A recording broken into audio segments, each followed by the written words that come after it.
The call came at 2 a.m. local time, the phone's harsh ring cutting through the humid African night. I fumbled for it in the darkness of my temporary quarters, still half asleep. Emma, you need to hear this. My sister Rachel's voice dripped with smug satisfaction. I solved our little property dispute. I sold the house. I sat up slowly, suddenly wide awake. You did what? Oh, don't act so surprised, she said with a laugh. That house has been sitting empty for months while you're off playing humanitarian. Someone needed to do something about it. My name is Emma Chin, and I'm a trauma surgeon volunteering with Doctors Without Borders in Uganda. The house Rachel was talking about wasn't just any property, it was our family home, left to us jointly by our parents. The same house she'd been trying to force me to sell for the past year. Rachel, I said carefully, keeping my voice steady despite the anger building in my chest. You can't sell the house without my signature. I'm co-owner. Her laugh echoed through the phone. Actually, I can. Remember that power of attorney you signed before you left? The one for emergencies? Well, I used it. The sale closed yesterday. $800,000 cash. My heart stopped. The power of attorney. I'd signed it thinking Rachel might need to handle medical decisions for me while I was abroad. I never imagined she'd use it to sell our childhood home. The house is worth at least $3 million, I said, my mind racing. Why would you sell it for a quarter of its value? The market's terrible right now, she replied dismissively. Besides, I needed quick cash. David's investment opportunity won't wait forever. David. Of course, my sister's husband of 2 years, the financial genius who had already burned through their savings with his get-rich-quick schemes. You know what? Rachel continued, her voice sharp. You don't get to complain.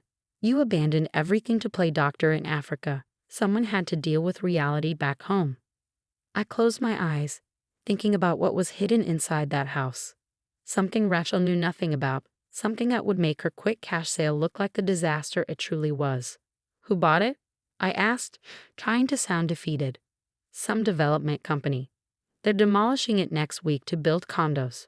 She paused, probably waiting for me to break down or beg. When I didn't, she added, I'll have your share of the money transferred to your account. Minus my finder's fee, of course. Of course. Rachel had always been like this, entitled, selfish, convinced that everything should go her way. Our parents' death 2 years ago had only made it worse. When's the demolition scheduled? I asked, already pulling up flight options on my laptop. Next Thursday. Why? Planning to fly home and stop it? She laughed again. Don't bother. The sale's done, Emma. You can't change it. I thought about the hidden room behind the library wall, the one our father had built decades ago, about the safe embedded in its concrete floor and what lay inside it.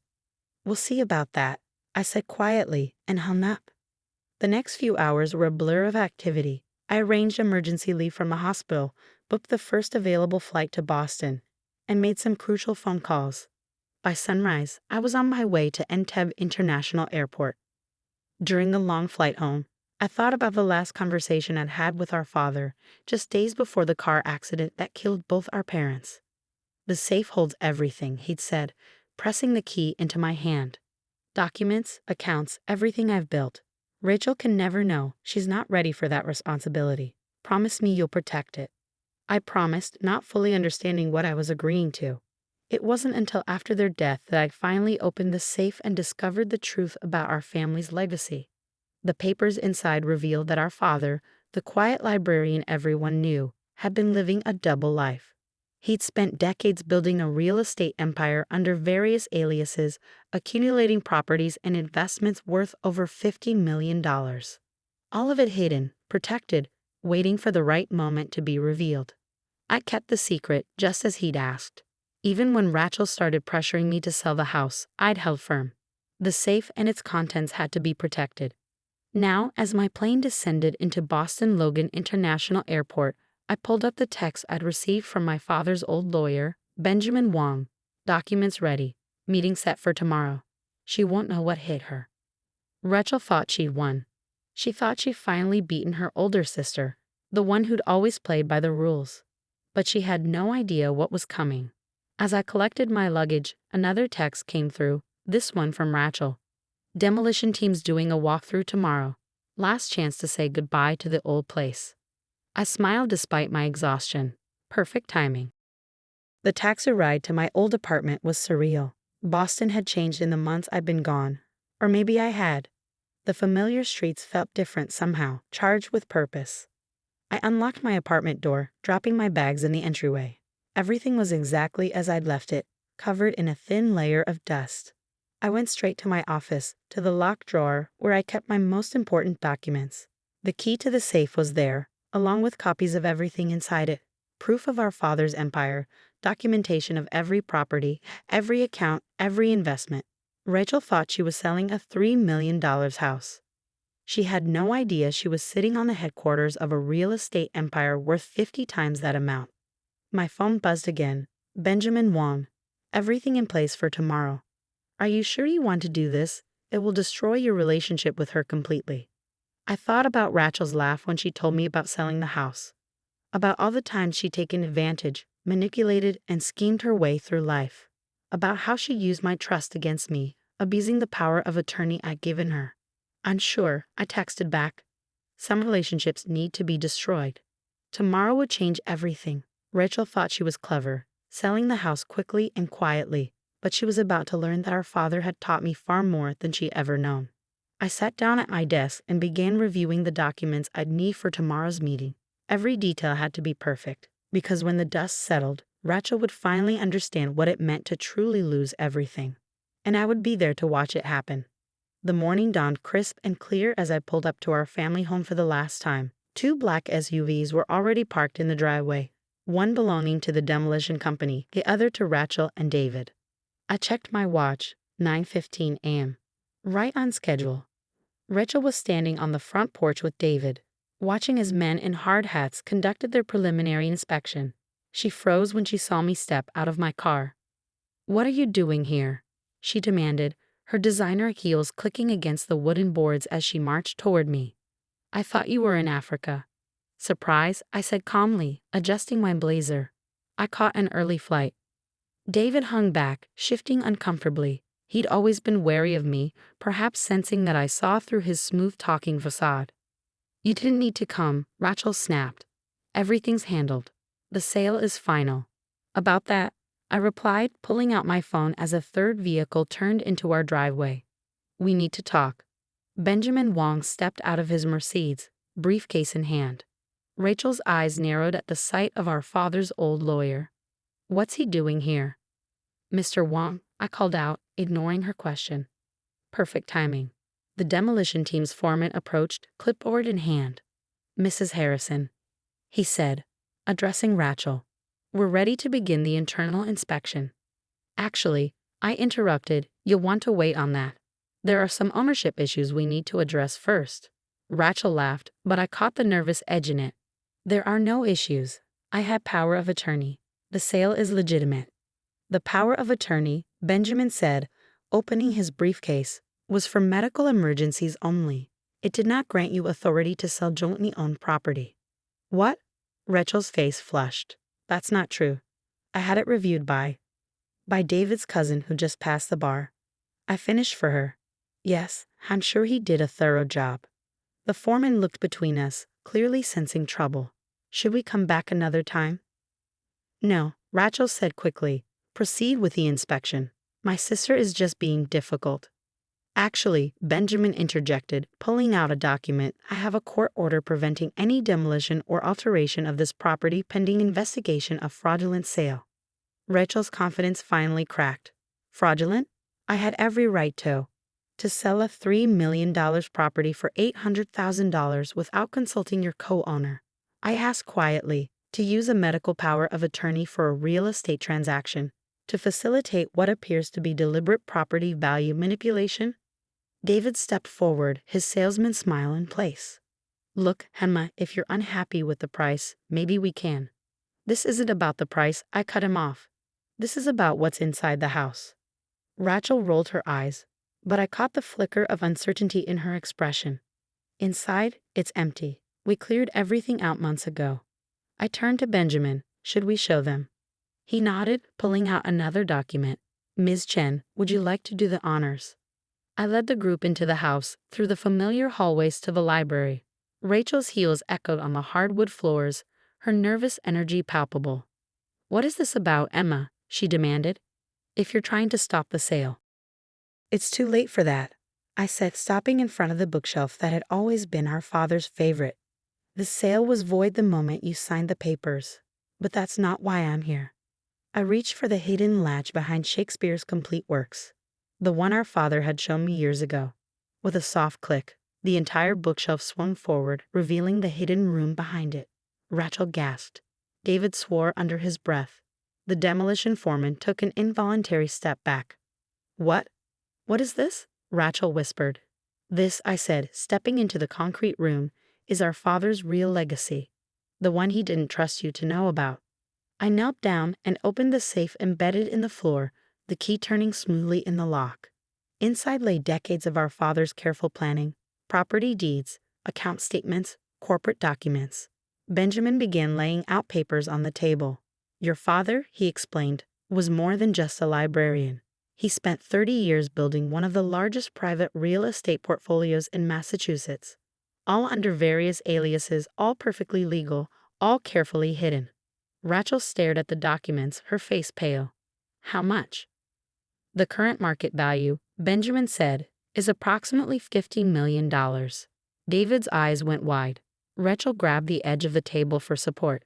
"And you," I said to my sister, "just tried to sell the corporate headquarters of this empire for $800,000 to a shell company that, I suspect, is owned by David or one of his associates." David took a step backward, but Benjamin's assistant was already blocking the doorway. "The FBI is very interested in this transaction," I continued, "particularly given David's history of failed investment schemes and the suspicious timing of the sale." Rachel's legs gave out, and she sank into our father's old leather chair. "You knew," she whispered. "You knew all this time."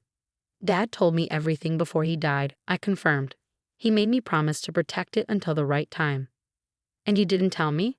Her voice cracked. "Your own sister." I looked at her, really looked at her.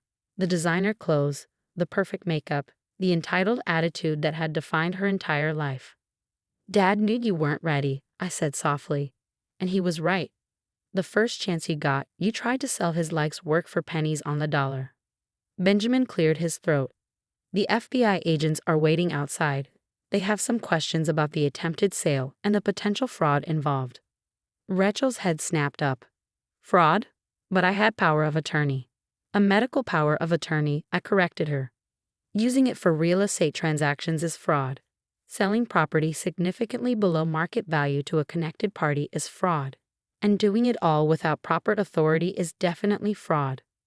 6 months later, I sat in Benjamin Wong's office, signing the final documents that would restructure our father's empire. Rachel and David were both facing federal fraud charges, their assets frozen pending investigation. "Everything's in order," Benjamin said, sliding the papers into his briefcase. "The foundation is established, and the scholarship fund will launch next month." I nodded, thinking about how our father would have approved. The bulk of his fortune would now fund educational opportunities for underprivileged students, turning his secret empire into a force for good.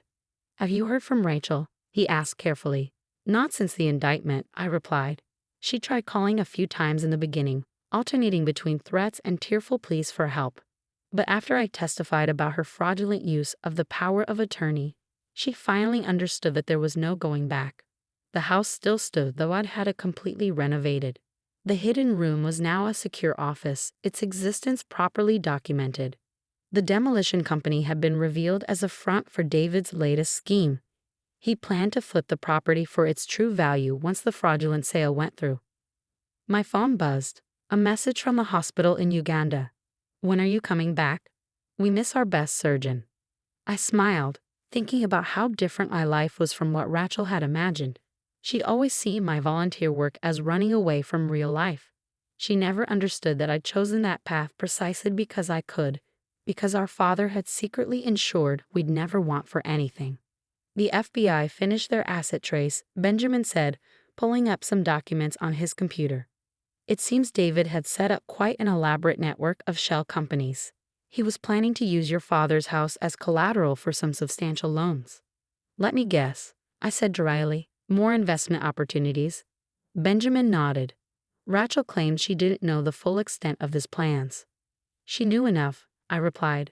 The evidence had been clear: emails, phone records, bank transfers showing she was fully aware of the scheme to defraud me. Standing at the window of Benjamin's office, I looked out over the Boston skyline. Somewhere out there, Rachel was preparing for her court date, probably still believing she was somehow the victim in all this. Your father would be proud, Benjamin said quietly.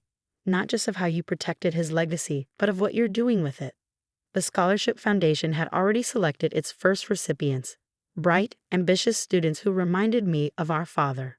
The quiet ones, the careful planners, the ones who understood that true success wasn't about quick profits or shortcuts. My phone buzzed again, this time an email from the real estate management company. The first round of renovations on our father's properties was complete. What had once been hidden was now being transformed into affordable housing units, community centers, and educational spaces. Do you ever regret it? Benjamin asked, exposing everything. You could have just stopped the sale quietly, kept the secret. I thought about Rachel's laugh during that late-night phone call, her casual dismissal of everything our father had built. No, I said firmly, some secrets need to be revealed. Some lessons need to be learned.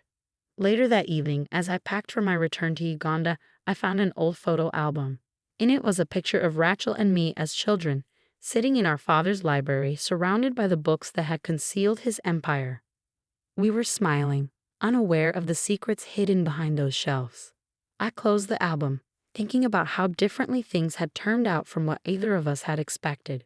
Rachel had thought she was seizing an opportunity, never imagining she was actually destroying her future. I had become the keeper of our father's legacy, not just protecting his wealth but transforming it into something meaningful. The next morning, as my plane took off for Uganda, I received one final text from Benjamin. Guilty plea entered. Rachel took a deal, 3 years with restitution. I turned off my phone, watching Boston disappear beneath the clouds. 3 years was nothing compared to the lifetime of trust she'd broken. But maybe, just maybe, it would be enough time for her to understand what our father had known all along. That true wealth isn't just about money, and true success isn't built on shortcuts and schemes. As for me, I had patience waiting, lives to save, and a legacy to fulfill. Rachel had tried to sell our father's house for a quick profit, never knowing she was sitting on an empire. But in the end, the house had kept its secrets until the right moment, just as our father had planned. Sometimes, I thought as the plane headed east, the best revenge isn't about destroying someone else's dreams. Sometimes, it's about fulfilling your own and letting them watch from the sidelines as you build something greater than they could have imagined. The house still stands in Boston, its secrets now transformed into opportunities for others. And somewhere in Uganda, there's a hospital where a surgeon works to save lives, carrying on a different kind of legacy, one that can't be measured in dollars or deeds, but in the lives touched and the changes made. That's the thing about legacy, after all. It's not just about what you leave behind. It's about what you choose to build with what you've been given. And I chose to build something worth more than all the quick profits Rachel had ever dreamed of. That's a revenge that would have made our father proud.